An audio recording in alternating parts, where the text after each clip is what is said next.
देखिए, महिलाओं में मिसकैरेज क्यों होता है और इसे कैसे रोका जा सकता है, शायद यदि हम इस पे बात करना शुरू करें तो हम घंटों बात कर सकते हैं।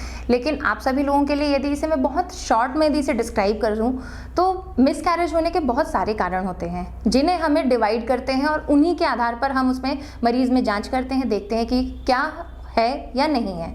जिसमें मोस्टली हम देखते हैं कि जो यदि महिला को शुरू के 3 महीनों में बहुत बार उसका मिसकैरेज हो रहा है तो यूजुअली ऐसे केसेस में जेनेटिक कॉजेज़ ज़्यादा होते हैं। जेनेटिक का मतलब क्रोमोसोमल प्रॉब्लम्स हो सकती हैं, नंबर की प्रॉब्लम हो सकती है, या फिर क्रोमोसोम में बनावट की गड़बड़ियाँ हो सकती हैं जिनके की चांसेस ज़्यादा होते हैं। साथ में महिला में एंडोक्राइन प्रॉब्लम्स भी हो सकती हैं। एंडोक्राइन प्रॉब्लम कहने का मतलब हार्मोन की प्रॉब्लम्स हो सकती हैं। उनका थायराइड में प्रॉब्लम हो सकता है, प्रोलैक्टिन, ये सारे हार्मोन्स होते हैं, इनमें प्रॉब्लम हो सकती है। साथ में मरीज़ को देखना है कि कोई क्रॉनिक बीमारी तो नहीं है, जैसे जो लोग क्रॉनिक डायबिटीज़, जिन्हें डायबिटीज़ होता है, यदि वो पूरी कंट्रोल के बिना प्रेग्नेंट होते हैं तो उसमें भी मिसकैरेज के चांसेस ज़्यादा होते हैं। तो उनमें हमें देखना होता है कि उनके शुगर का क्या स्टेटस है। उसके अलावा आगे जब हम कहते हैं सेकेंड ट्राइमेस्टर, मतलब हमारा 3 महीने के बाद मिसकैरेज तो यूजुअली हम 20 से 24 हफ्ते तक अब इंडिया में भी हो गया है। सो ऐसे केसेस में कभी कभी जो यूट्रस होता है उसकी बनावट में विकार, जिसे हम कंजेनाइटल एनोमली ऑफ यूट्रस कहते हैं, यदि वहाँ पे कोई प्रॉब्लम है, जैसे सेप्टेट यूट्रस, यूट्रस में बंटवारा हो जाता है, इसे यदि हम समझाएं आपको, तो ये सारे कारण बहुत कॉमन होते हैं जिन्हें हमें देखना पड़ता है।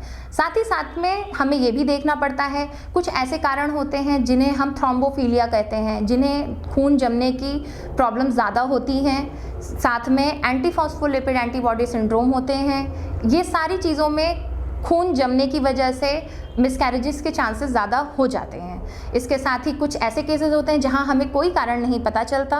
कभी कभी इम्यूनोलॉजिकल, आपके बॉडी में एंटीबॉडीज़ की वजह से चीज़ें होती हैं, ये भी कारण होते हैं। तो कारण तो इसमें बहुत सारे होते हैं, लेकिन हमें महिला से हिस्ट्री लेनी है, प्रेग्नेंट जो लेडी थी, कि उसके में उसकी एज कंसिडर करना है, उसकी लाइफस्टाइल कंसिडर करना है।